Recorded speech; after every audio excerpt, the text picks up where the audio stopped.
Oke ya, shalom buat teman-teman semua ya. Ketemu lagi kita dalam kasih karunia Tuhan Yesus Kristus ya. Di hari ini di tanggal 24 September ya, tahun 2025 ya. Bertepatan dengan hari ini kita diajak debat juga dengan teman-teman kita dari Muslim tentang penyaliban ya. Beberapa hari ini tuh kita disibukkan ya dengan menjawab segala hal ya tentang penyaliban. Tapi biarlah nama Tuhan yang dipermuliakan, karena kita semakin bicara tentang penyaliban tuh saya lebih tambah senang gitu ya kan. Dan tentang penyaliban ini kalau kita melihat, nah karena ini ya sebenarnya banyak hal yang terjadi ya tentang kata rancangan penyaliban ini. Jadi kalau teman-teman melihat ya bahwa kalau tentang penyaliban ini, kalau kita buka dulu ya arti kata penyaliban dulu ya, supaya jangan sampai salah kata ya. Jadi tentang proses penyaliban ini ya, ini adalah suatu hal yang namanya proses ya. Penyaliban itu adalah proses perbuatan menyalib. Jadi kalau kita melihat di dalam KBBI, penyaliban itu artinya proses cara perbuatan penyaliban itu ya, kita akan mengerti bahwa ternyata ini hanya satu hal yang namanya konteks terjadinya yang namanya penyaliban. Jadi dalam satu waktu 1 kali 24 jam itu bagaimana penyaliban terjadi itu ya, kita bisa melihat yang pertama ya, seperti yang dikatakan Yesus Kristus di dalam Matius 26 ayat 2 dulu ya, bahwa Tuhan Yesus itu tahu bahwa dia akan disalibkan. Ya, kamu tahu dalam Matius 26 ayat 2, kamu tahu bahwa 2 hari lagi akan dirayakan Paskah, maka anak manusia akan diserahkan untuk disalibkan. Jadi Tuhan Yesus itu mengerti bahwa dirinya akan disalibkan, dan dia tahu bahwa itu adalah suatu tugas yang diberikan kepadanya. Ya, jadi apakah Tuhan Yesus tahu ya tentang apa yang nanti akan terjadi kepadanya. Nah, yang kita perlu ketahui tentang proses penyaliban ini dan segala sesuatu, satu peristiwa 1 kali 24 jam ini tentang penyaliban, siapakah yang akan menyalibnya ya. Tentu yang di dalam hal ini apakah banyak sekali ya, yang kita tidak perlu membahas rancangan itu adalah rancangan Allah atau rancangan iblis. Jelas seperti yang Alkitab tertulis di dalam Matius 26 ayat 2. Kalau kita baca di sini ya, kita berdasarkan Alkitab saja yang tertulis ya. Jadi tidak yang namanya keluar dari Alkitab ya. Matius 26 ayat 2, sesudah itu ya, ia datang dan berkata kepada murid-muridnya. Ini setelah Tuhan Yesus berdoa ya. Jadi kalau Tuhan Yesus berdoa kemudian dia datang, murid-muridnya itu sedang tertidur ya. Sekarang dan istirahatlah, lihat ya, saatnya sudah tiba bahwa anak manusia diserahkan ke tangan orang-orang berdosa. Artinya di sini apa? Ya, dia menyerahkan tubuhnya ya kepada orang-orang berdosa. Seperti yang dikatakan di dalam Matius 18, kenapa orang-orang ini merasa bahwa mereka itu menginginkan kematian Yesus. Jadi secara fakta, de factonya ya, bahwa Tuhan Yesus itu memang dibenci karena dia menyatakan kebenaran kepada bangsa Yahudi tentang Allah yang benar, Allah yang hidup, ya, Allah yang nyata. Ya, jadi ini ketika waktu Tuhan Yesus itu sudah dihakimi di Mahkamah Agama, kemudian diantar ke Pilatus, dan Pilatus mengetahui, ya, karena mereka sudah berkumpul di sana. Pilatus berkata kepada mereka, siapa yang kamu kehendaki untuk kubebaskan? Yesus Barabas atau yang disebut Yesus Kristus? Ya, ia memang mengetahui ya bahwa mereka menyerahkan Yesus karena dengki. Jadi bangsa-bangsa Israel ini ya, kenapa mereka membenci Yesus? Karena Yesus menyatakan kebenaran kepada mereka. Ya, oleh karena itu ya, mereka sangat membenci Yesus Kristus. Dari sinilah kita mengetahui bahwa bangsa Israel ini memang iri kepada Yesus Kristus karena dia menyatakan kebenaran. Dan sampai kepada puncaknya ya, ketika Pilatus bertanya kepada mereka tentang siapa yang akan disalib atau siapa yang dihukum mati, ya, itu adalah suatu hal peristiwa yang memang dari natur manusia, dari yang namanya bangsa Israel menginginkan kematian Yesus Kristus. Itulah free will dari yang namanya manusia, karena apa yang terjadi seperti yang tadi saya bilang, ya, mereka memang menginginkan bahwa Tuhan Yesus itu mati. Dan mereka juga menyatakan dalam hal ini, biarlah darahnya ditanggung atas kami dan anak-anak kami. Ya, jadi kematian Yesus Kristus itu adalah apa yang dilakukan oleh bangsa Israel dan free will dari manusia seperti itu ya. Saya kira itu saja, demikian, dan itulah data yang ada untuk sementara ini. Ya, silakan. Oke, selanjutnya.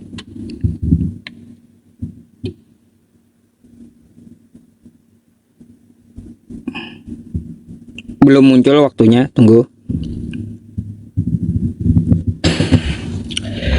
Oke, assalamualaikum warahmatullahi wabarakatuh. Dimanapun kalian berada yang menonton, ya teman-teman semuanya, di tempat saya di TikTok Yusuf PI yang 6.000 orang gitu ya.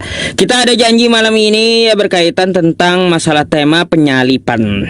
Ya banyak sih ya penyalipan ini yang perlu kita pertanyakan dan perlu kita bahas. Apalagi kan sekarang lagi viral tuh ya, Kristen seluruh Indonesia sedang terpecah gitu, karena ada dua pendapat yang berbeda, ada kubu A, ada kubu B kayak gitu ya. Tapi itu nanti ya kita akan pertanyakan kepada kawan kita aja. Nah, lalu bagaimana tentang masalah penyalipan di dalam agama Islamnya kawan-kawan semuanya? Islam itu ya teman-teman tidak menolak sejarah terjadinya penyalipan. Islam itu ya dalam Al-Quran mengatakan ada terjadi penyalipan.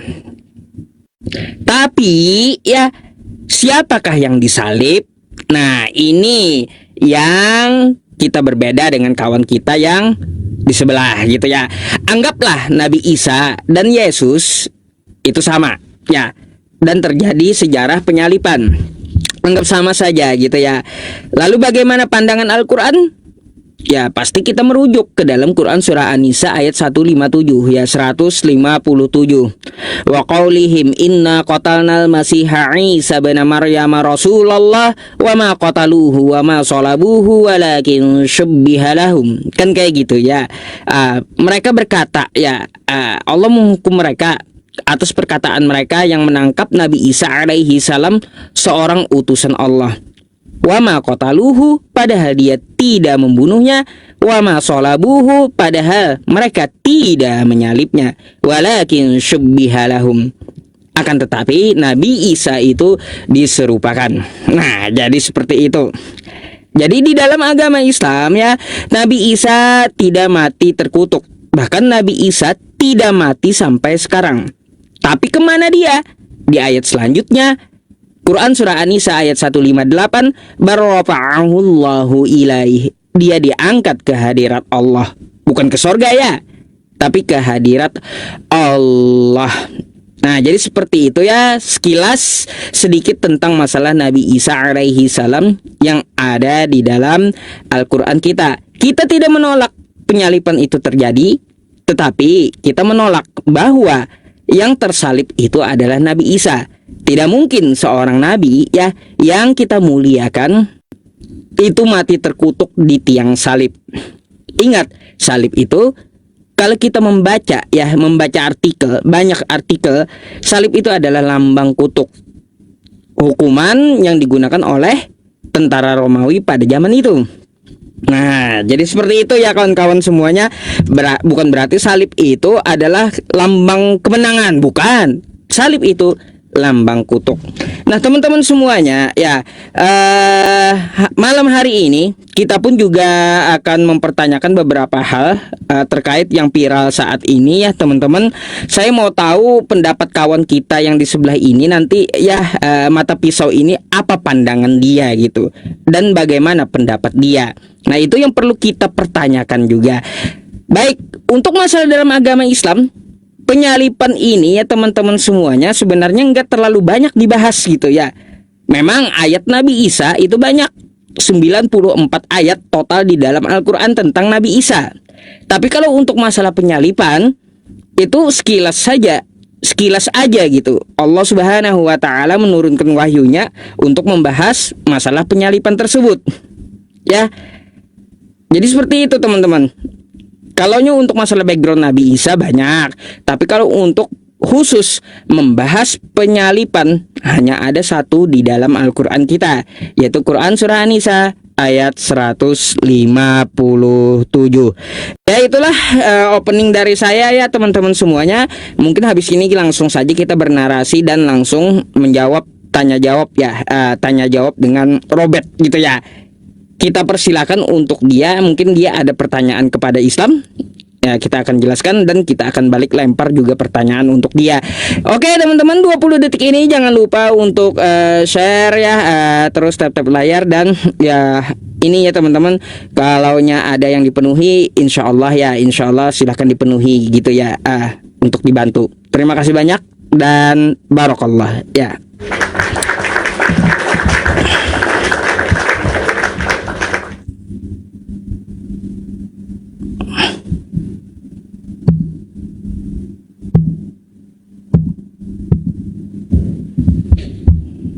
Baik ya, oke ini belum mulai karena belum ada ya. Oke ya, ini kita mulai ya. Sebenarnya tadi narasi dari teman kita ya, Pak Yusuf PI ini, saya kira terlalu berlebihan ya bahwa orang Kristen itu terpecah belah. Tidak ya, orang Kristen itu biasa dengan argumen ya. Karena kami orang Kristen diciptakan bukan untuk saling jontok-jontokan, tetapi untuk mempertajam ilmu. Ya, karena kami takut akan Tuhan adalah permulaan pengetahuan, tetapi orang bodoh menghina hikmat dan didikan. Kami membaca Alkitab, kami memahami dan mengerti. Ya, apapun perbedaan tafsiran, apapun perbedaan makna yang diambil, itu bukan menjadi masalah dan itu bukan menjadi perpecahan buat kami. Karena kami merasa bahwa semakin orang belajar tentang penyaliban, biarlah nama Tuhan yang dipermuliakan. Apapun yang kita sampaikan di sini ya, itu berdasarkan apa yang ada dalam Alkitab. Ketika Anda memakai dasar bahwa Isa itu ya sama seperti Tuhan Yesus, di sini dengan jelas ya.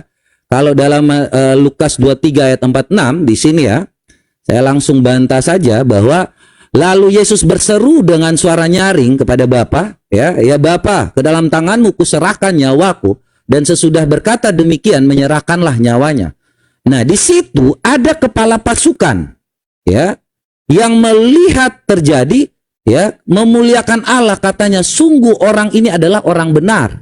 Jadi ada orang yang menyaksikan bahwa Tuhan Yesus itu mati di kayu salib. Ya, Tuhan Yesus itu bukan orang-orang yang diganti ya seperti yang dikatakan dalam Quran. Saya kira ya dengan adanya perdebatan seperti ini, saya kira itu akan terjadi membuat bahwa di dalam keislaman itu yang paling benar ternyata justru di dalam keislaman itu menolak yang namanya penyaliban. Ya, karena dasar dari keislaman ini menolak penyaliban karena terkutuk, padahal tujuan damai keselamatan itu bahwa orang yang mati terkutuk di kayu salib itu adalah suatu hal yang najis. Tidak, bagi orang Kristen segala sesuatu itu adalah rancangan Allah.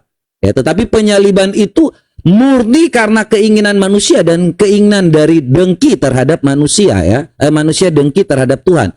Makanya di dalam Hosea 4 ayat 6 juga sudah dikatakan ya bahwa bangsa Israel ini kalau kita melihat ya, kenapa bangsa Israel itu sampai hari ini mereka tetap menanggung darah ya, karena memang ini sudah dikatakan ya di dalam Hosea 4 ayat 6, umatku binasa karena tidak mengenal Allah ya, karena engkau menolak pengenalan itu maka engkau menolak menjadi imam ya, imamku, karena engkau melupakan pengajaran Allahmu maka aku juga melupakan anak-anakmu ya. Sampai hari ini kenapa bangsa Israel itu masih terus dalam dengan darah, karena mereka sudah terlanjut mengatakan mengutuki diri mereka sendiri ya. Ketika waktu Yesus itu disalibkan ya, mereka mengatakan bahwa biarlah ya di ayat yang ke-25 kalau kita baca di sini ya, biarlah darahnya ditanggung atas kami dan atas anak-anak kami. Jadi itu kehendak bebas karena dengki guys ya. Jadi bukan, kalau di sini kita hanya melihat berdasarkan Alkitab. Entah nanti itu penafsiran teman-teman, silakan. Tetapi kalau saya di sini akan membuka berdasarkan apa yang disampaikan di dalam Alkitab. Apakah itu merupakan rancangan iblis? Tentu saja tidak. Ya, iblis itu manusia bodoh, makhluk bodoh. Ya, iblis itu tidak tahu tentang masa depan. Iblis itu hanya tahu tentang masa lalu. Ya, karena iblis itu adalah bapa dari segala pendusta. Iblis tidak mengerti tentang masa depan, makanya mereka hanya asal-asal bicara. Kalau memang iblis tahu tentang rancangan, bagaimana di situ ada Petrus yang mau memotong telinga? Kalau memang sudah dirancang, ya kan? Bagaimana Petrus dikatakan iblis, Petrus juga dikatakan ketika Tuhan Yesus mengatakan bahwa anak manusia akan mati disalibkan, ya kan? Tetapi di situ Petrus bilang, semoga ini tidak terjadi padamu. Di situ Tuhan Yesus bilang, hei iblis, engkau hanya memikirkan apa yang dipikirkan oleh manusia, bukan oleh Allah. Jadi memang kalau manusia berpikir seperti iblis, bisa saja. Tetapi bukan rancangan, karena rancangan itu desain, grand design yang sudah terjadi, jadi dia ngurus-ngurus. Sedangkan iblis itu orang bodoh. Makanya ingin kutanyakan kepada Pak Ustadz Yusuf ini, ya, kalau memang Isa itu digantikan dengan yang lain, apakah yang melihat itu, contohnya Maria, Hawariun, apakah mereka tahu bahwa Isa itu digantikan? Silakan, itu pertanyaan saya. Kalau digantikan bagaimana? Kalau mereka tahu bagaimana, kalau tidak tahu bagaimana? Itu aja sih pertanyaan saya. Silakan. Baik.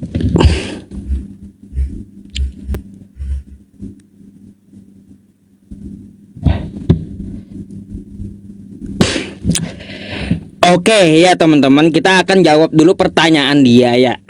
Apakah Hawariun tidak tahu? Apakah Maria tidak tahu? Ya, terus kepada siapa digantikan? Kan seperti itu. Ya begini ya teman-teman semuanya. Memang di Al-Quran kita tidak menyebutkan sebuah nama. Ya, kepada siapa diserupakan? Tidak disebutkan sebuah nama. Tetapi Allah Subhanahu wa taala ya memaparkan di dalam Quran surah Az-Zukhruf ayat 63. Ya, teman-teman. Bentar. Saya buka dulu.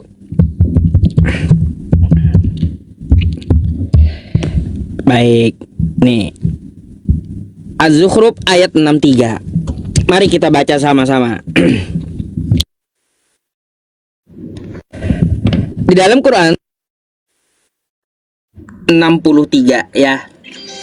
A'udzubillahi minasyaitonirrajim. Walamma jaa Isa bil bayyinat qala qad ji'tukum bil hikmah wa li ubayyina lakum ba'dalladzi takhtalifuna fi fattaqullaha wa ati'un.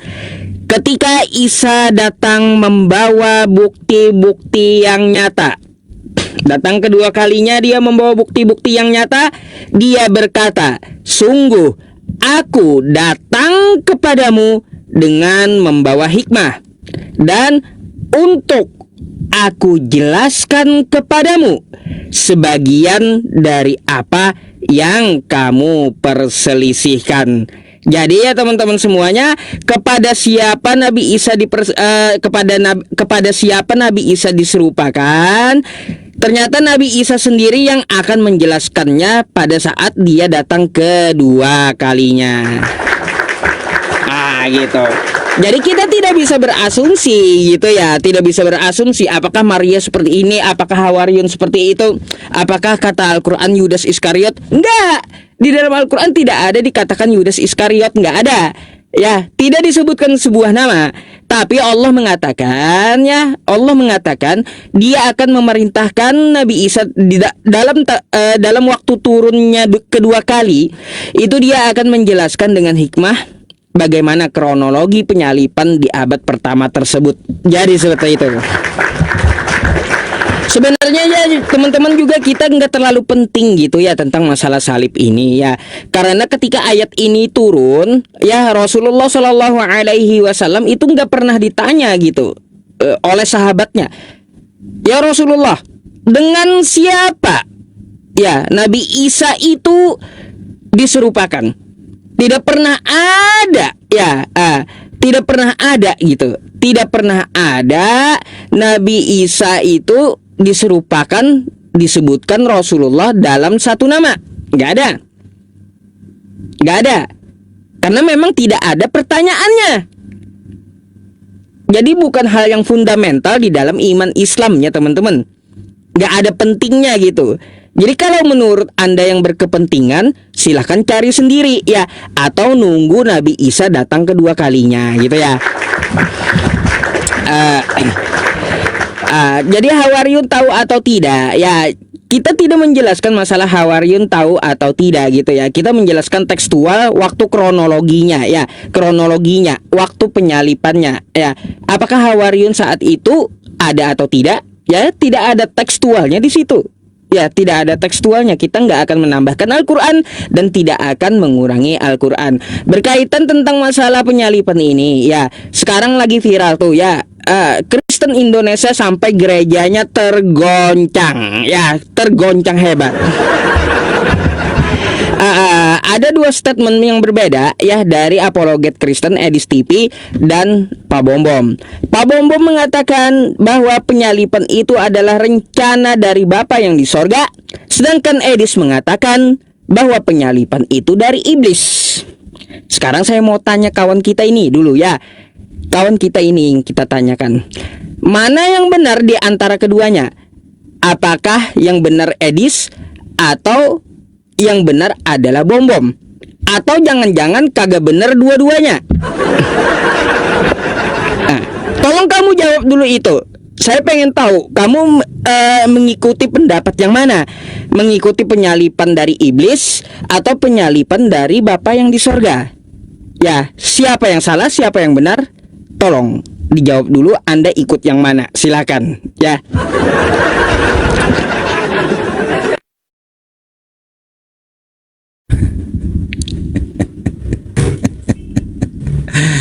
Oke.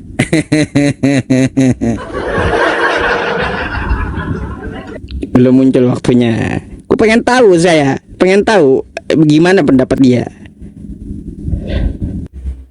Oke ya, ini karena jawaban dari dibuat framing ya, supaya saya harus memilih A dan B. Jadi saya bukan tipe orang yang kalau debat itu tidak pakai data. Jadi segala sesuatu tadi sudah saya bilang. Apakah itu rancangan? Tidak mungkin Allah merancang kematian Yesus Kristus. Ya, kalau dibilang rancangan iblis, iblis itu bodoh. Iblis itu tidak bisa merancang segala sesuatu untuk hal yang benar. Iblis itu datang hanya buat kacau. Kenapa iblis itu mendekati Yudas? Karena Yudas itu suka dengan uang. Ya, iblis itu hanya datang bikin kacau. Iblis itu ketika waktu mereka mau ditangkap, Petrus potong telinganya, itu iblis di situ tidak ada apa-apa. Ya, iblis itu hanya datang untuk mengacaukan segala sesuatu itu. Apakah itu rancangan Allah untuk membunuh Yesus? Ingat, kata rancangan itu desain. Makanya sudah saya bilang sejak awal, itu adalah keinginan dari bangsa Israel. Keinginan manusia yang menginginkan ya bahwa Tuhan Yesus itu mati. Makanya seperti ku bilang tadi, kalau kita lihat yang dibacakan di sini, saya membaca dengan data, ya. Dan apakah saya harus mengulanginya kembali? Oke, ya. Bahwa segala sesuatu yang terjadi itu adalah dasarnya manusia yang menginginkan kematian Yesus Kristus. Matius 2:7 ya, kalau kita baca di sini jelas-jelas yang menginginkan kematian Yesus adalah manusia. Ya. Ini kenapa LA ini lambat? Jadi kalau kita baca di sini ya, Anda bertanya kepada saya dengan data. Ya, saya bukan dengan penafsiran karena saya tahu ya kalau apa yang saya harus baca di sinilah ya teman-teman semua.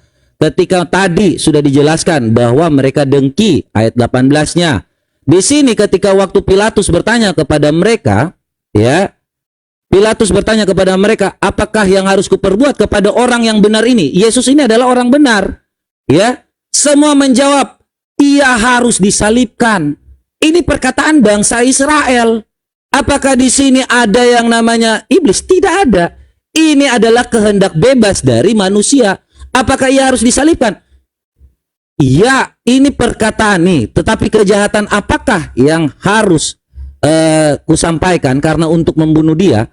Ya, mereka semua berteriak. Ini dia harus disalibkan.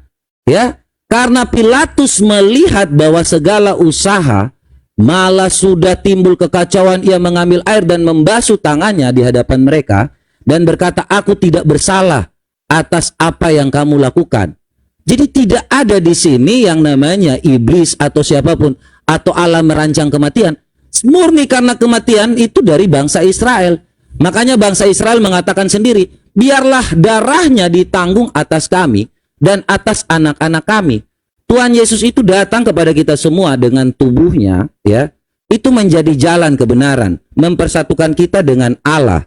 Secara teologianya seperti itu, karena dalam Yohanes 10 ayat 14 sampai 18, ya kalau kita melihat di situ jelas di situ bahwa aku menyerahkan nyawaku ya untuk mengambilnya kembali. Ya, jadi kalau teman-teman baca di sini ya Yohanes 10 ayat ini ya. Oke. Gembala yang baik nih. Aku gembala yang baik, ya. Aku mengenal domba-dombaku dan aku mengenal aku mengenal domba-dombaku, ya, dan aku juga ya sama seperti Bapa mengenal Bapa dan memberikan nyawaku bagi domba-dombaku. Di sini domba-dombaku. Domba-dombaku ini siapa? Manusia. Ya. Ada lagi padaku domba-domba yang lain yang bukan dari kandang ini. Domba-domba itu harus kutuntun juga. Ya, dan mereka akan mendengar suaraku. Mereka akan menjadi satu kawanan. Ya, Bapa mengasihi aku karena aku memberikan nyawaku untuk menerimanya kembali.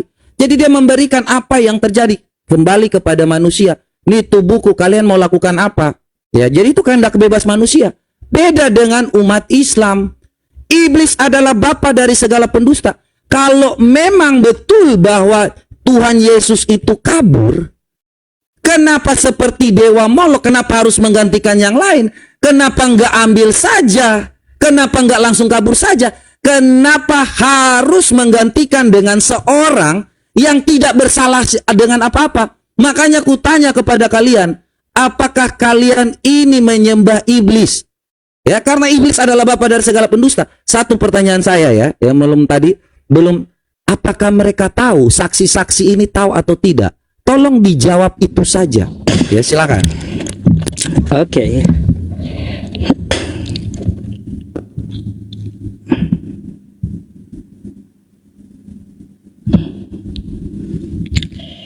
Oke ya teman-teman.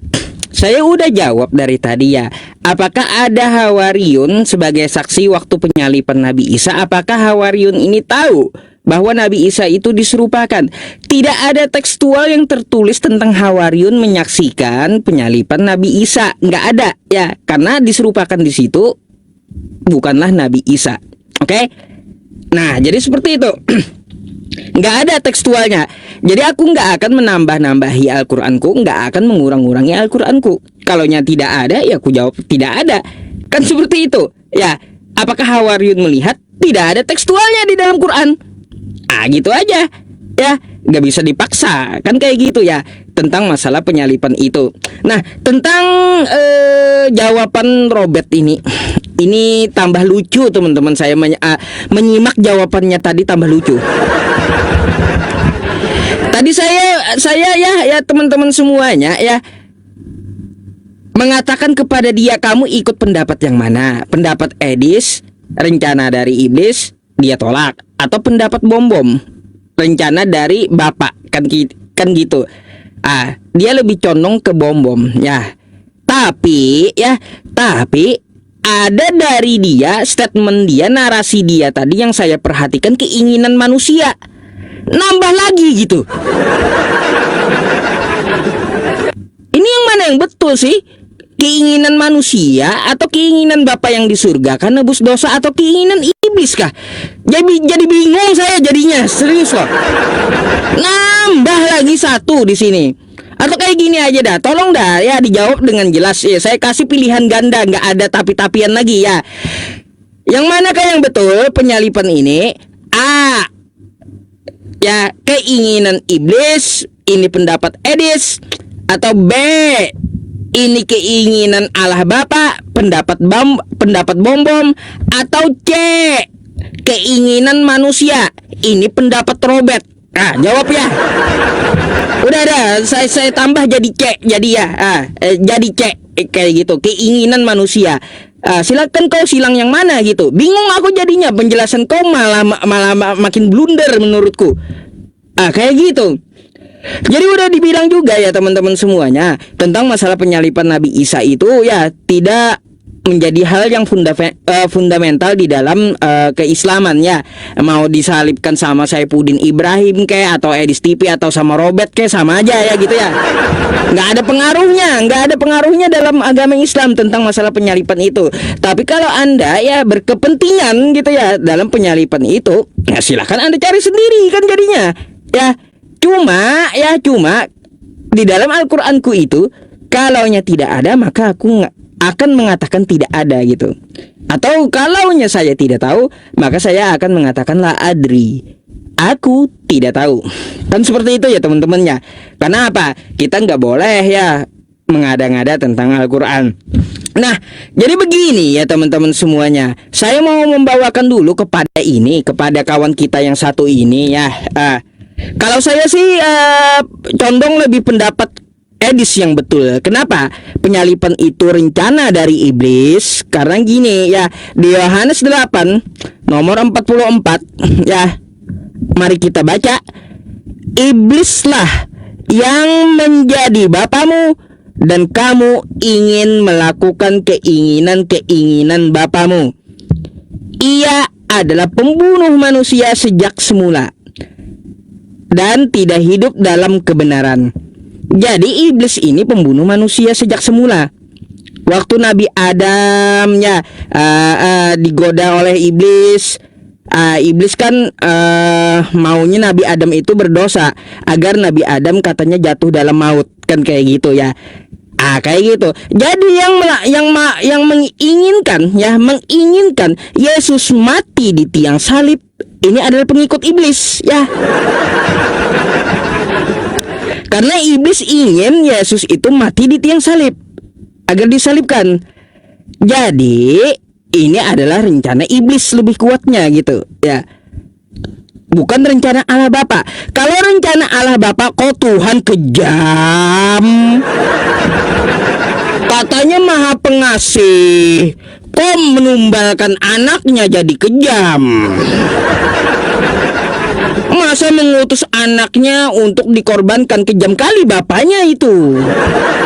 Jawablah ya, jawab yang betul, silakan. Oke ya, saya kira sudah jelas apa yang saya jawab, tapi tadi mungkin dia nggak dengar ya. Kalau dia pakai kata A, B, dan C, ya tentu saya sudah dengan jelas menjawab bahwa itu adalah dasar karena saya memakai dalil di dalam Alkitab. Ya, di situ tertulis bahwa yang ingin disalibkan adalah bangsa Israel. Ya. Jadi jelas bangsa Israel yang menyalibkan. Mereka meminta untuk supaya bahwa dia disalibkan. Ketika Pontius Pilatus bertanya, aku harus lakukan apa? Salibkan dia. Jelas di situ disalib oleh karena bangsa Israel. Ya. Jadi bangsa Israel itu melihat semua melihat di situ. Bukan tiba-tiba ya. Ya, ini jadi jelas ya jawaban saya ya, karena apa yang sudah saya jawab itu berdasarkan data tadi. Ya, Matius 27 ayat 25, ya mereka sendiri yang menanggung akibatnya. Ya, sampai hari ini bangsa Israel itu menanggung darah ketika waktu mereka menginginkan Tuhan itu disalibkan. Atas dasar rancangan, tidak, kubilang tidak ada rancangan-rancangan. Itu mengalir karena natur manusia yang dengki. Ya, Matius 27 ayat 18. Tadi saya sudah sampaikan dengan dalil. Kenapa harus terus berulang-ulang? Yang menjadi permasalahannya di dalam keislaman ini ketika kita berbicara dengan tafsiran, kok tiba-tiba ada abad ke-27, abad ke-7, ya. Ini ada Muslim Muhammad ngomong tentang hal yang baru lagi. Kukira dengan hal seperti ini, dengan kita bertentangan argumen, membuat Islam benar, ternyata Islam lebih tidak benar lagi. Tidak ada saksi. Bahkan tidak dijelaskan di dalam Qur'annya bahwa yang disalib itu adalah orang yang digantikan. Kemudian saksi pun tidak ada. Siapa namanya pun. Ini adalah suatu hal yang namanya tumbal.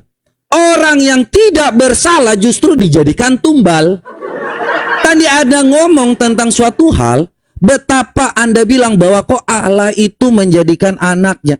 Loh, Allah mau kau nggak lihat? Yang diserupakan itu siapa? Dia bersalah atau tidak? Allahmu ini bagaimana tiba-tiba ganti Isa dengan yang lain? Kalau memang Allahmu berkuasa, kenapa nggak ngangkat saja? Kenapa harus digantikan? Itu Allahmu mencari tumbal yang mana itu?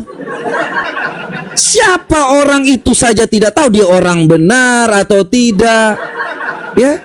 Kemudian kalau Allahmu bilang bahwa Hawariun itu, ini Allahmu ngomong sibuk tentang Hawariun. Ya, dalam QS Ali Imran ayat 52. Maka ketika Isa merasakan keingkaran mereka, ia berkata, siapa yang akan menjadi penolong untuk Allah? Ya, Hawariun di sini menjawab, kamilah penolong Allah. Loh, terus tiba-tiba di mana ini Hawariun tidak ada saksi? Di sini dia ngomong komunikasi dengan Allah. Tidak ada dalil yang mengatakan bahwa Hawariun ini melihat kesaksian. Terus siapa? Itulah iblis dari pendusta, bapa dari segala pendusta. Iblis itu merancangkan, makanya aku bilang iblis itu tidak mungkin merancangkan penyaliban itu. Karena iblis itu bodoh. Dia memikirkan bertahun-tahun, berabad-abad untuk merancang suatu penipuan terhadap yang namanya penyaliban itu. Iblis merancang segala sesuatu yang tidak benar dengan dusta. Seperti yang tadi kau katakan dalam Yohanes 8 ayat 44, di situ dikatakan bahwa iblis adalah bapa dari segala pendusta.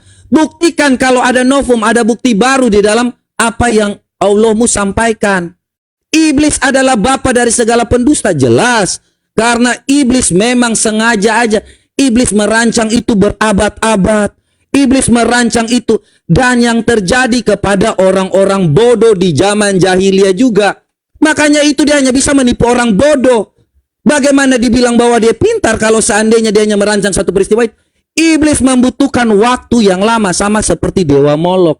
Makanya seringkali kutanya kepada kalian semua orang Kristen, orang Islam, ya teman-teman Muslim, di dalam An-Nisa 157 itu siapa yang mengganti? Itu siapa? Ini Allahmu berkorban untuk siapa? Apakah dia orang bersalah kah? Kalau kau mengatakan bahwa itu suatu hal yang simpel, bahwa Tuhan kami membunuh anak Allahnya, ya kalau kau bilang seperti itu, terus siapa yang kau gantikan? Apakah ini orang benar, orang jahat? Sama seperti tumbal. Kenapa Allahmu begitu segan kepada bangsa Israel itu? Kenapa Allahmu begitu malu untuk menyatakan seperti itu? Loh, ini Allahmu siapa? Siapa, pertanyaan saya, yang menggantikannya? Ya, silahkan kau jawab. Itu saja dulu. Oke.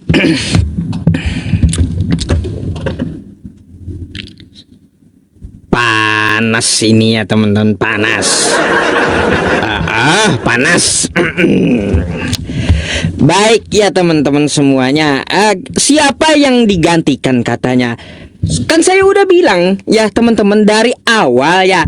Pertama, Al-Quran tidak ada pentingnya, atau umat Islam tidak ada pentingnya mengetahui dengan siapa ya Nabi Isa itu digantikan. Tok satu dulu ya. Karena nggak penting bagi umat Islam. Yang kedua, sahabat Nabi tidak pernah menanyakan dengan siapa dia diserupakan. Kan nggak ada juga. Nggak ada pertanyaan seperti itu. Karena memang nggak penting sama sekali gitu loh. Nggak penting sama sekali. Terus jawabanku yang ketiga.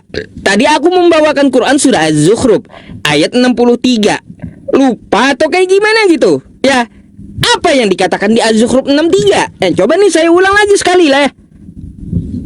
Nih, walamma jaa Isa bil bayyinat qala qad ji'tukum bil hikmah wa li ubayyana lakum ba'dal ladzi takhtalifuna fi fattaqullaha wa athi'un. Ketika Isa datang membawa bukti-bukti yang nyata, datang kedua kalinya, dia berkata, sungguh aku datang kepadamu dengan membawa hikmah dan untuk aku jelaskan kepadamu sebagian dari apa yang kamu perselisihkan. Jadi sengaja Allah Subhanahu wa Ta'ala itu tidak menyebutkan nama di dalam Al-Quran surah An-Nisa ayat 157 itu tuh sengaja. Kenapa? Karena Allah Subhanahu wa Ta'ala akan memerintahkan Nabi Isa-nya kembali untuk menjelaskan, memberikan kesaksian saat dia turun kedua kalinya. Bagaimana kronologinya, bagaimana dia diserupakannya. Nabi Isa sendiri yang disuruh menjelaskan kepada orang-orang saat dia turun kedua kalinya. Itu ya poinnya gitu. Jadi saya nggak ada bawa sebuah nama, nggak akan saya menambah-nambahi Al-Quran saya gitu, atau saya jawab Yudas, enggak. Saya jawab pakai dalil Al-Quran saya. Kan simple banget gitu jawabannya. Judul ini kenapa ya? Bentar ya teman-teman. Aduh, judul. Jadi jelas ya jawabannya gitu ya teman-teman semuanya. Nggak ada yang pelin-pelan. Jadi sengaja Allah Subhanahu wa taala tidak menyebutkan sebuah nama di dalam Al-Qur'an itu karena Allah Subhanahu wa taala akan menugaskan Nabi Isa kembali untuk menjelaskan dengan hikmah. Ya. Jadi seperti itu jawabannya.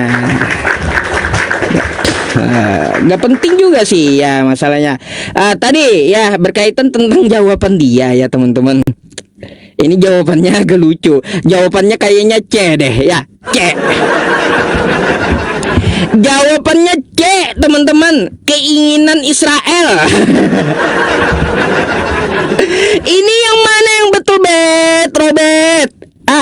Mana yang betul? Katanya salib itu untuk menebus dosa yang sudah dinubuatkan oleh Allah Bapa. Lalu kau jawab keinginan orang Israel. Ini beda-beda semua. Ini Robert nambah-nambahin pula pilihan gandanya jadi 3 loh. Ya. Kemarin udah 2 gontok-gontokan Edis dengan Pak Bom Bom ya. Karena itu ada A, rencana iblis, B, rencana Allah Bapa. Sekarang ada C-nya ditambahi Robert, keinginan Israel. Mana yang benar, makin bingung aja saya jadinya. Saya debat malam ini teman-teman berharap ada jawabannya dari Robert, bukan berharap ada jawabannya dari Robert. Tambah bingung saya nambah jawabannya. Kacau balau kayak gini jadinya. Iya. Udah tahu seluruh Indonesia apalagi pada ribut, banyak pendeta-pendeta yang menanggapi ya tentang masalah itu. Apalagi kan kalau kita melihat di sini ya teman-teman semuanya, tentang masalah penyalipan itu di Yohanes 13 nomor 2. Nih. Mereka sedang makan bersama dan iblis telah membisikkan rencana dalam hati Yudas Iskariot. Jadi dapat kita lihat di situ ya, Yudas itu dibisiki oleh iblis untuk merencanakan penyalipan. Makanya ku bilang lebih kuat pendapat Edis gitu daripada pendapat kau. Karena apa? Di situ jelas tertulis iblis membisikkan. Gitu ya.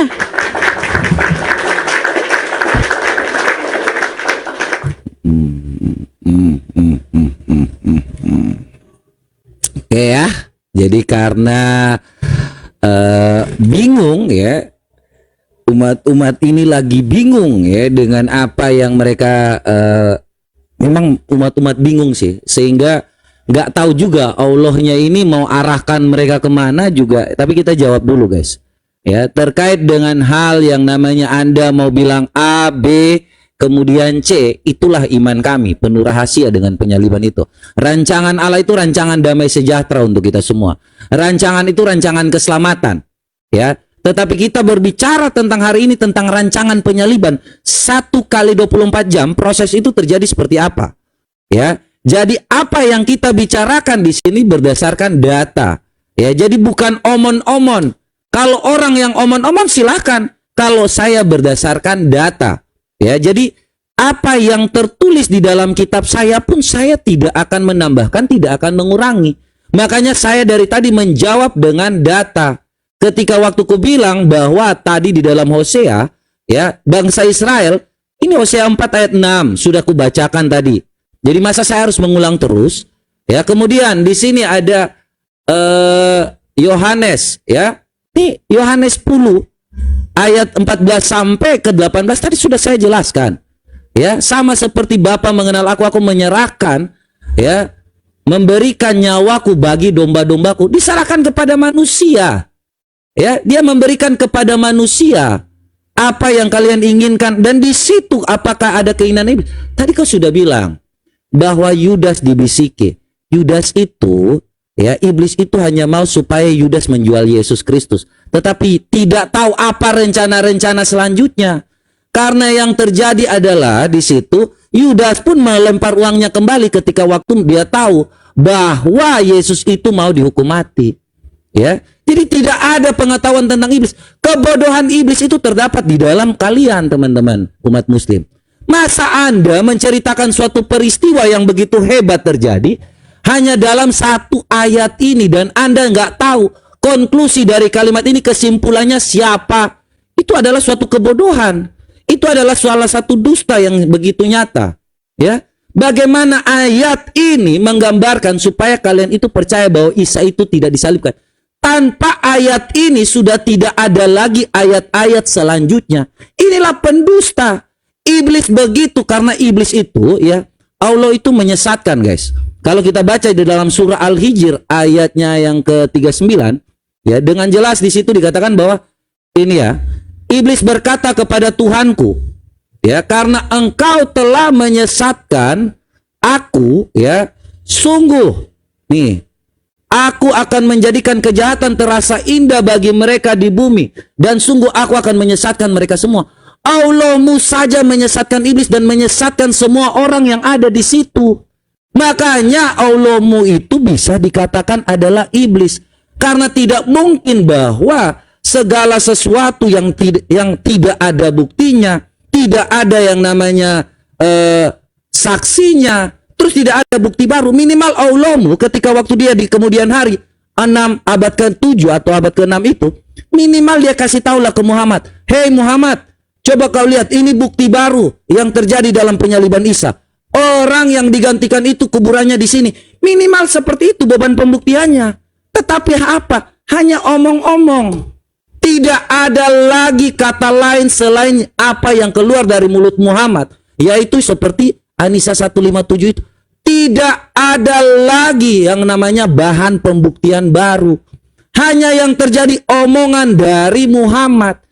Ya, apa yang terjadi di situ itu hanya dusta. Makanya Allah menyesatkan semua orang di muka bumi ini dengan suatu hal yang tidak benar. Masa dengan dasar An-Nisa 157 itu tidak ada lagi pembuktian baru? Itu harusnya ada novum. Anda seharusnya kalau Allah itu Maha tahu, "Hei, Ucup, ya, tolong hei Muhammad, coba kau pergi ke daerah sana. Minimal saya punya kerangka tulang. Ini adalah orang yang sebenarnya digantikan, diserupakan." Itu maksud Allahmu kalau Allahmu Maha tahu, tapi Allahmu tidak Maha tahu. Makanya Allahmu hanya ngomong, sekedar ngomong aja. Pendusta itu adalah Allahmu. Yohanes 8 ayat 44 tadi, itu Allahmu itu, ya, seperti yang dikatakan. Coba kalau dia membuktikan hal baru. Iblis adalah bapa dari segala pendusta. Kalau memang Allahmu punya kebenaran, buktikan kebenaran itu, bukan dengan ngoceh-ngoceh seperti jalan Muhammad. Makanya aku tanya lagi, kalau memang tidak ada lagi, apakah kau mengakui bahwa penyaliban itu benar-benar ada dan Yesus itu mati? Silakan.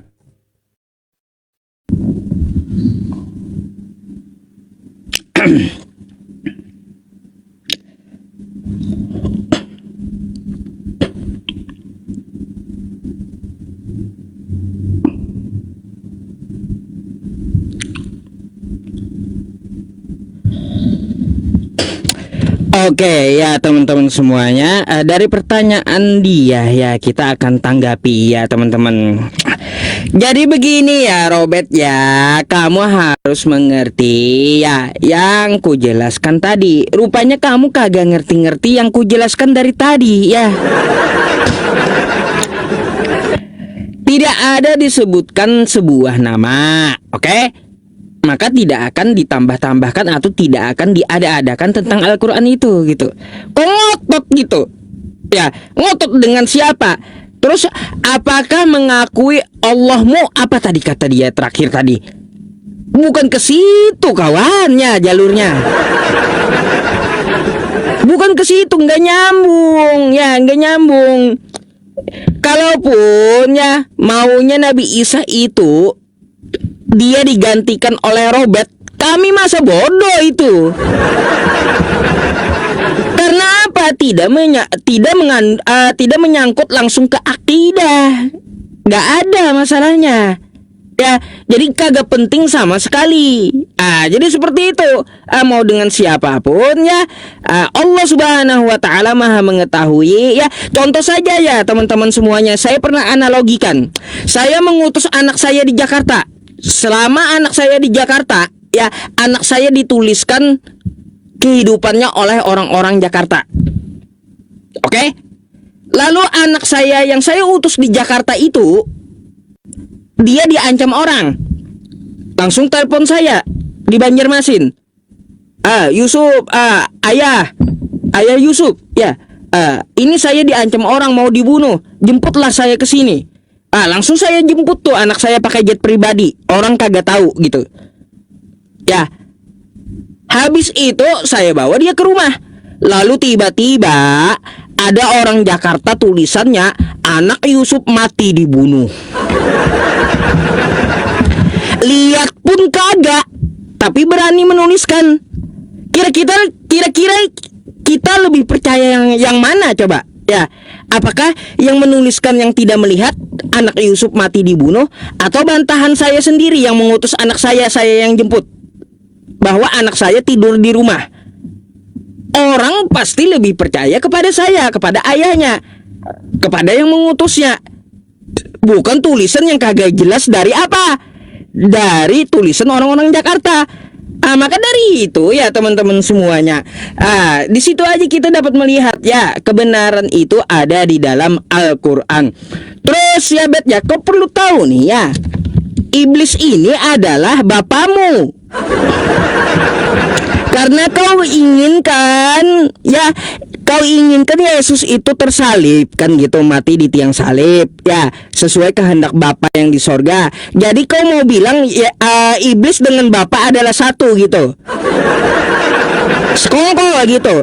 Coba kita baca, iblislah yang menjadi bapamu dan kamu ingin melakukan keinginan-keinginan iblis tadi ya, untuk menyalibkan Yesus. Ia adalah pembunuh manusia sejak semula. Jadi Bet, kalau kau bilang ini adalah rencana Tuhan, keinginan manusia ya, berarti kalian Kristen ini semuanya pengikut iblis. Karena menginginkan Yesus itu mati di tiang salib. Kan kayak gitu.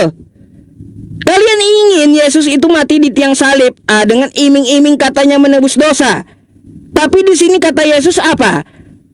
Yang menginginkan pembunuhan terhadap manusia sejak semula itu iblis. Jadi banyak orang-orang yang menginginkan keinginan iblis ini agar Yesus mati di salib. Makanya bela-belaan mereka yang mendukung untuk disalibkan Yesus itu. Untuk apa? Untuk memenuhi keinginan iblis. Jadi Bet ya, kalau kau menginginkan juga Yesus itu tersalib, maka kalian Kristen adalah pengikut iblis. Ya. Tuh. Nih, coba kita lihat. Lalu bagaimana pengikut Yesus? Nih, Yohanes 8:42-nya. Kata Yesus, "Jikalau Allah adalah Bapamu, kamu akan mengasihi aku." Jadi kalau orang yang benar itu tidak menginginkan Yesus itu celaka, tidak menginginkan Yesus itu tersalib. Tuh bantahannya, silakan kau tanggapi ya.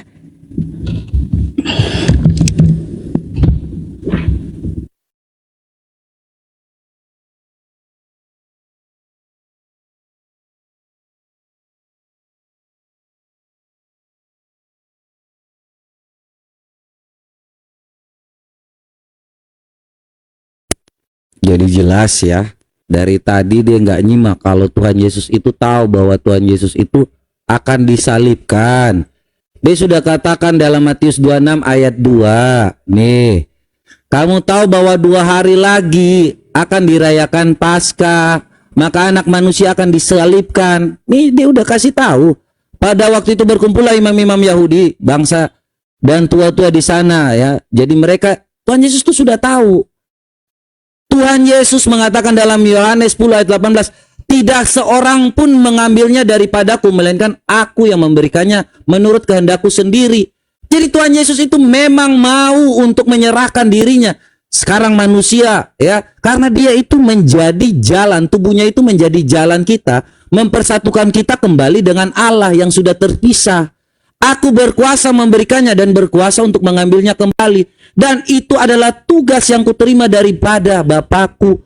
Dia apa coba? Tugas yang diterima itu taat sampai akhir. Memang itu adalah kehendak dari Yesus dan Bapa. Taat sampai akhir. Dia memberikan, menyerahkan semuanya kepada manusia ini, kepada imam-imam di situ. Silakan, Anda mau berbuat apa, itu yang kalian mau inginkan kan? Makanya itu kehendak manusia seperti itu. Apakah dipengaruhi oleh iblis? Silahkan Anda tafsirkan. Tetapi dalam ayat Alkitab dikatakan di situ bahwa mereka yang menyuruh untuk menyalibkannya adalah bangsa Yahudi. Ya, sesuai dengan ayat Alkitab. Saya di sini tidak menambahkan, tidak mengurangi, tetapi yang dikatakan di situ adalah ayat Alkitab. Ya, dan tentang tafsiran, ya, apapun itu, silahkan. Itulah kitab orang Kristen dengan kaya yang namanya pemberitahuan. Ya. Bukan kitab seperti kitab Anda. Kok Anda membuktikan suatu hal dengan apa yang tadi Anda contohkan? Justru itu sungguh melemahkan yang namanya Al-Quran. Al-Quran, Muhammad tidak tahu tentang bangsa Israel. Muhammad tidak pernah pergi ke Israel, tapi Muhammad sok tahu tentang bangsa Israel. Sama seperti saya yang ada di Bali, tapi sok tahu tentang sejarah yang ada di Papua. Kau sakit. Muhammad sendiri pun menyampaikan suatu hal yang tidak ada bukti nyata. Minimal Allahmu memberikan bukti baru kepada yang namanya Muhammad. Hei Muhammad, kalau memang ku bilang tadi, hei Muhammad, ini adalah bukti bahwa orang-orang yang kau bilang itu bahwa tidak benar bahwa Tuhan Yesus disalibkan. Minimal kau tunjukkan apa bukti barunya, novumnya. Ya, kalau dalam bahasa hukum tuh ada bukti baru nih. Kok tiba-tiba Allah hanya omong-omong saja? Itu adalah pendusta. Iblis adalah bapamu. Karena kalian itu hanya sifatnya berdusta. Kalau ayat tentang yang namanya Muhammad mengawini siapa namanya begitu lengkap. Tetapi untuk membantah sejarah bangsa Israel kok tidak tahu apa-apa. Katanya mau meluruskan. Katanya ajaran kalian itu mau meluruskan. Loh, kok tiba-tiba hari ini ketika orang Kristen ada perbedaan pendapat? Saya berharap umat Islam ini perkataannya yang benar. Al-Qur'annya yang paling benar. Ternyata hanya dengan hal seperti ini justru menambah ketidakjelasan lagi. Justru yang namanya tumbal atau stuntman ini sungguh tidak tahu siapa yang digantikan. Ini manusia yang jadi tumbalnya ini saja kita sampai hari ini cari tahu ini. Terus kalau memang Hawariun itu tahu, ya, Hawariun itu kalau memang dasarnya itu pasti gereja ya. Hawariun itu artinya murid-murid Tuhan Yesus bagi mereka, teman-teman semua yang mungkin nggak tahu. Ya, tidak pernah ada Hawariun atau murid Yesus Kristus yang mengajarkan bahwa Tuhan Yesus itu tidak mati, bangkit dan terangkat ke sorga. Tidak pernah ada. Ya, sedangkan hanya ada satu ayat di dalam Qur'annya, ya, yang menyatakan bahwa Tuhan Yesus itu tidak mati, bangkit dan terangkat ke surga. Artinya sudah selesai, sudah, bahwa siapa yang benar, siapa yang berdusta, karena tidak ada yang namanya pembuktian. Jadi saya kira apa yang dikatakan dalam Quran itu sudah cukup menerangkan bahwa Islam pun sendiri masih hari ini masih bingung kenapa Allah menumbalkan orang jadi stuntman. Siapa ini pun tidak tahu. Ya, makanya tidak usah sibuk dengan apa yang diajarkan di dalam kekristenan. Karena kami itu dengan banyak hal, banyak ayat itu menunjukkan bahwa kami berpikir. Nggak kayak kalian, udah ikut aja. Ya, saya kira itu demikianlah. Apa yang Anda mau sampaikan silakan aja di situ. Ya, karena sudah selesai. Tidak ada lagi yang dapat kalian sampaikan. Jadi ini closing. Ya, silakan closing aja. Oke, baik. Langsung closing ya, teman-teman. Tanggapan akhir dulu, baru closing. Kan gitu? Ya. 10 menit saya. Oke. Nanti baru saya yang tutup ya. Ya. Silakan.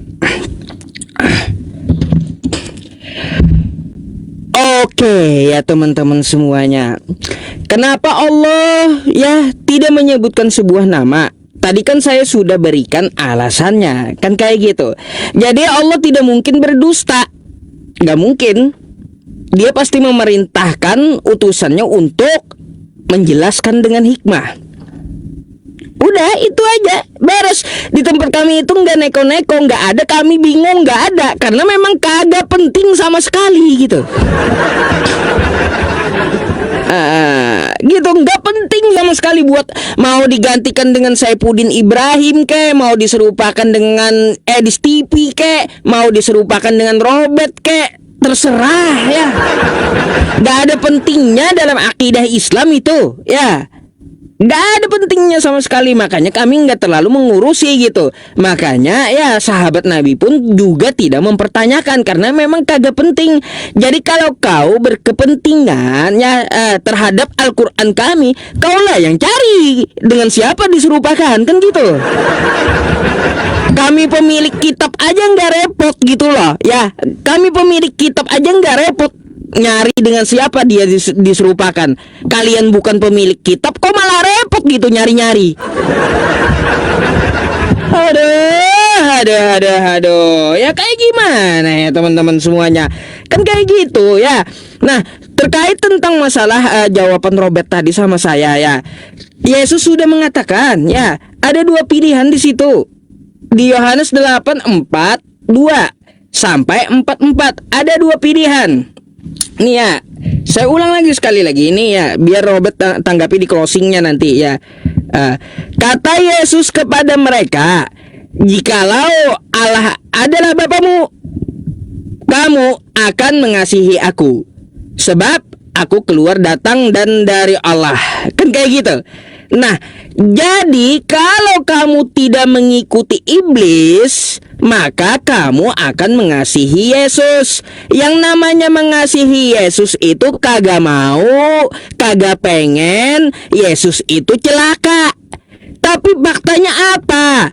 Kristen dan Robert menginginkan Yesus itu mati di tiang salib menebus dosa mereka. Lalu apa kata Yesus yang menginginkan dia mati ya? Yang menginginkan dia mati di tiang salib, apa kata dia? Iblislah yang menjadi bapamu. Jadi yang menginginkan Yesus mati di tiang salib itu adalah pengikut-pengikut iblis.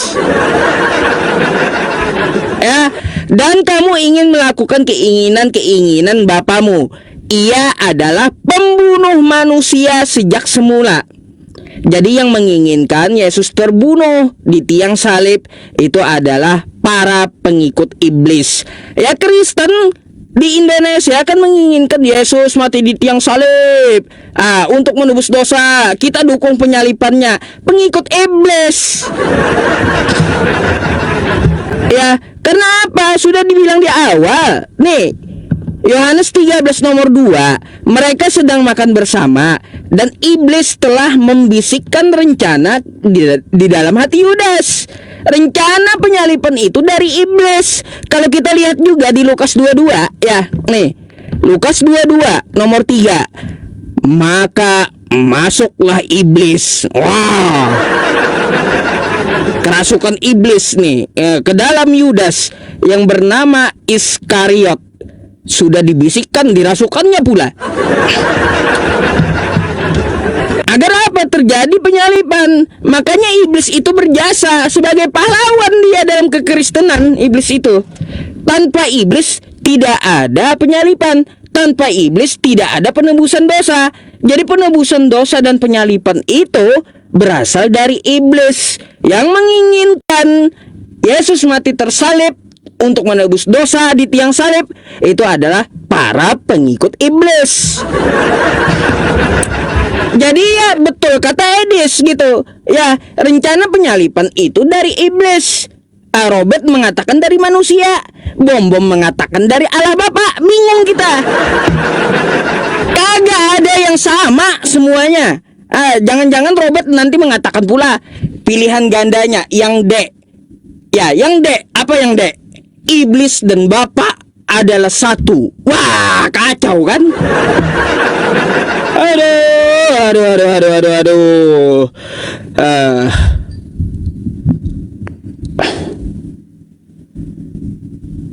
Kita closing ya teman-teman semuanya.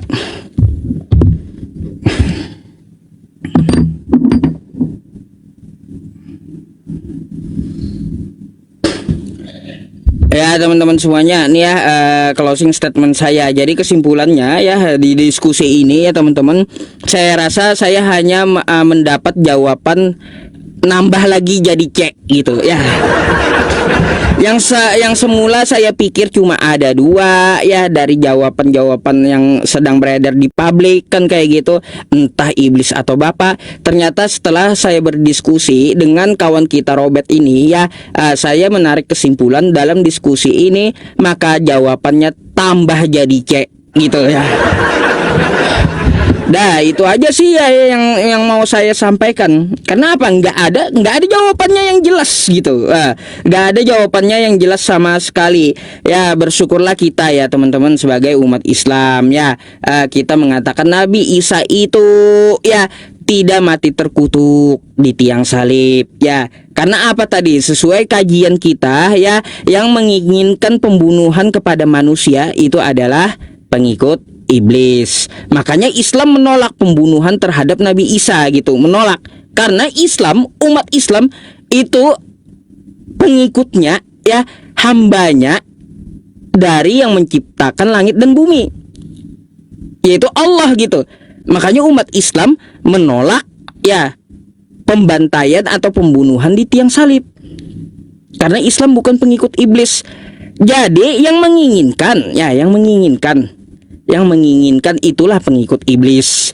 Ya, sesuai Quran surah An-Nisa ayat 157 ya teman-teman semuanya, wa qaulihim inna qatalnal masiha Isa bin Maryam rasulullah wa ma qataluhu wa ma salabuhu walakin syubbiha lahum. Ya, mereka orang-orang Yahudi, Allah menghukum mereka ya dengan ucapan mereka sendiri bahwa mereka menangkap Nabi Isa alaihi salam putra Maryam utusan Allah. Wa ma qataluhu, padahal mereka tidak membunuhnya. Wa ma salabuhu, padahal mereka juga tidak menyalibnya. Walakin syubbiha lahum, tapi dia diserupakan di sini teman-teman. Kalau kita kaji ada 3 pendapat yang berbeda teman-teman, ada 3 pendapat yang berbeda. Apa aja pendapatnya? Ya tanya langsung saja sama saya di WA gitu ya, karena waktunya nggak cukup saya jelaskan nanti ya. Ada 3 pendapat ulama yang berbeda. Jadi seperti itu. Terus kemana Nabi Isa sekarang? Ya sekali lagi saya ulangi, Nabi Isa sekarang dia diangkat di hadirat Allah Subhanahu wa taala, barrafa'ahullahu ilaih ya teman-teman semuanya. Jadi itu yang dapat kita sampaikan ya pada malam hari ini dalam diskusi ini tentang masalah penyalipan. Karena penyalipan ini ya teman-teman, diskusinya itu ya memang apa ya, tema khusus yang menurut saya yang tidak terlalu lebar gitu ya. Tidak terlalu lebar untuk dibahas gitu, karena di dalam agama Islam tidak ada fundamentalnya atau tidak menyentuh keimanan sama sekali gitu. Jadi kalaupun ya diserupakan dengan mau diserupakan dengan edis TV kayak ya, kami nggak masa bodoh gitu. Terserah kalian aja mau diserupakan sama siapapun ya. Yang jelas Allah Maha mengetahui ya semuanya ya, segalanya. Mau kayak gimana pun ya, Nabi Isa itu orang yang benar ya teman-teman. Dia adalah hamba Allah, dia adalah Nabi Allah. Tidak mungkin ya umat Islam merendahkan Nabi Isa. Qala inni abdullah ataniyal kitaba wa ja'alani nabiyya. Sesungguhnya aku ini hamba Allah ya. Tidak di situ dia memberikan aku kitab Injil dan menjadikan aku seorang nabi, bukan seorang Tuhan ya. Kayak gitu. Wa ja'alani mubarakan aina ma kuntu wa ausani bisalah, dan dia menjadikan aku orang yang diberkati dimanapun aku berada. Nggak mungkin dia celaka Itu sangat telak ya dalam Al-Quran.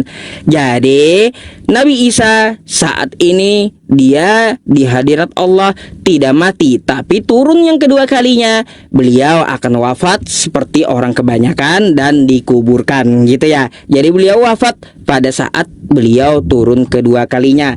Dan kita menolak mentah-mentah masalah penyalipan ini. Terima kasih ya untuk diskusinya. Ya mungkin ya kalau terlalu keras ya itu hanyalah argumen, dan mohon maaf segala kekurangan yang saya sampaikan.